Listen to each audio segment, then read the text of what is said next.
welcome to WAWOW, Who and What's on Where, presented by me, Ruth Curtis. For this episode, I was delighted to be joined by the Associate Family Lawyer of the Year 2013, author of The Witch Guide to Divorce and Splitting Up, and Senior Associate at Blake Morgan Solicitors, Claire Colbert, plus Blossom House therapist Svetlina O'Regan. Hi, Svetlina, Claire. Thank you both very much for agreeing to be interviewed for WAWOW. You've both got amazing jobs. I'm incredibly jealous. Svetlina, do you work solely for Blossom House or do you do other therapy work as well? No, I only work for myself, yeah. I looked up Blossom House on the internet and it said that it was specifically for women or mothers. Why is that? Because I've worked over the years with men and women I have identified that I worked very, very well with women, particularly with mothers. And I've become interested in things that all around giving birth, becoming a mother, dealing with things like guilt, mother's guilt, work-life balance and things like that. And so that's what I've decided to concentrate on. You use different sorts of therapies. What do you use? Well, I could call myself a integrative therapist. I started out as a hypnotherapist and I have sort of evolved over the years and incorporated other things to the way that I work. And I find that it makes it rich and it helps me to adapt to each person's needs. I'm very fond of Gestalt, I'm very fond of transactional analysis and these are things that, you know, I find work very, very well. How many clients would you normally have? Well, I work part-time because I'm a mother myself, and so I work around my children. So I fill my days, you know, the school hours of my days. Claire, you met Svetlina at a networking event for women. Do you go to these networking events as yourself or as a solicitor who works for Blake Morgan? I go as Claire Colbert, solicitor at Blake Morgan. As a family lawyer, it's really important that people get to know who I am because people instruct the personality of the person that they trust because it's such an emotive issue and emotive subject that they need to know that the person they're recommending someone to that they love or they care about, they trust the person that they're sending them on to. Presumably the law has changed quite a lot over the years, but the emotive side of divorce, has that stayed the same? Pretty much. It's still as upsetting and as traumatic experience as I'm sure it was 10, 20, 30 years ago. And that's probably the hardest bit to deal with in my job.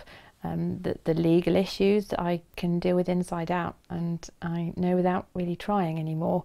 But people's reactions to that and how they cope with the breakdown of their marriage or the difficulties they're having in their relationship can be immensely different person to person. In what ways is it more important to have a solicitor handling a divorce than doing it yourself? Because you're in a very different personal situation with somebody that you've been in a relationship or married to.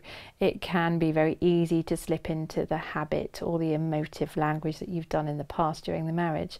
And if that relationship is broken down, then communication is probably at its worst. And that's where a solicitor can perhaps take out some of that emotion in letters or emails that are going backwards and forwards and perhaps just give you a realistic sense of what's a good outcome for you, what's a likely outcome, instead of just battling on and causing more upset. You represent men and women about equally. Are there specific differences between the genders or are they much the same? It's more about personality, actually. I have some women that react in the same way as some men and others that react in a very different way, just in the way that they deal with the relationship breakdown and the practical issues. Some people are very logical and want to know exactly the facts of the law and how it's going to apply. Other people use me as a bounce ball for ideas and wanting to just talk it through a bit, because some people just aren't ready yet either, where how they might react at the start of the relationship breakdown requires me to just be there to listen and to give options, whereas 3-4 months later they want me to actually take legal steps for them. How long does it take to get divorced, or is that a bit like asking how long is a piece of string?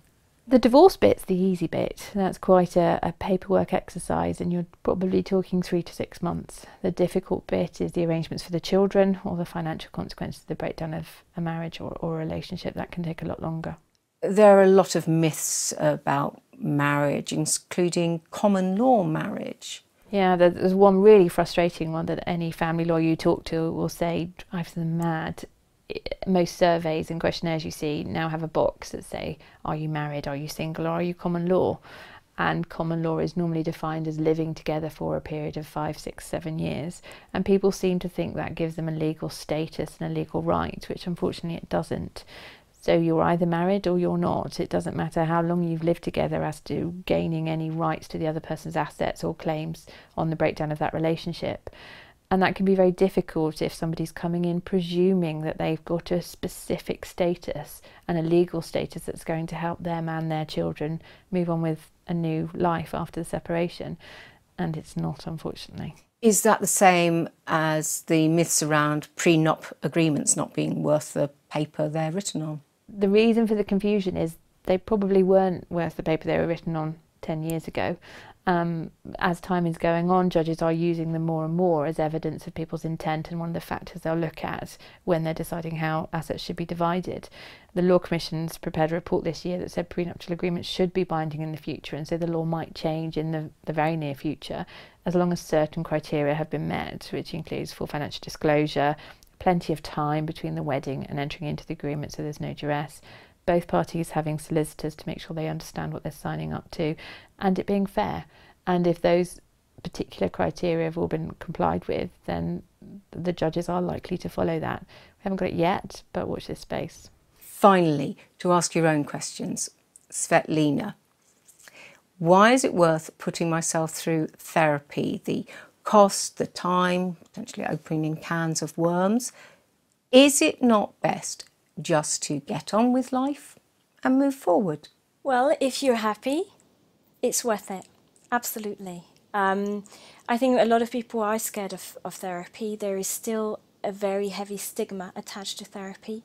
Unfortunately, it stops people from going into it and taking that step when they might really benefit from it. It's a tremendous journey that people go through. And it's not always all tears, it's not always all pain. It's also about discovering who you are and building skills so that you can live a better life. So if you're happy and everything is, hunky-dory in your life, then great.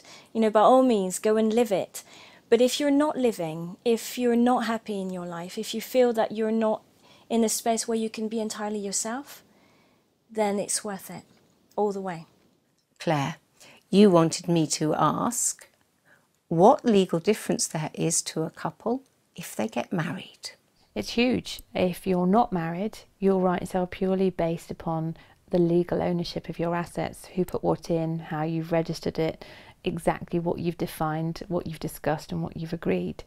If you are married, from the day you're married, the court have got the power to divide your assets in your sole name, in your joint names, assets you've inherited, in whatever way they think is appropriate, using a list which includes looking at your ages, your needs, if either of you got any particular physical disabilities, looking at what they consider to be the appropriate distribution of assets.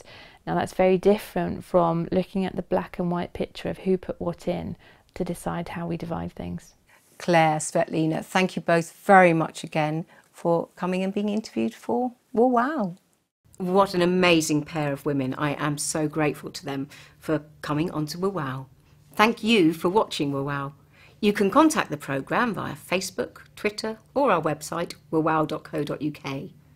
Until next time, keep up your WAWOW factor.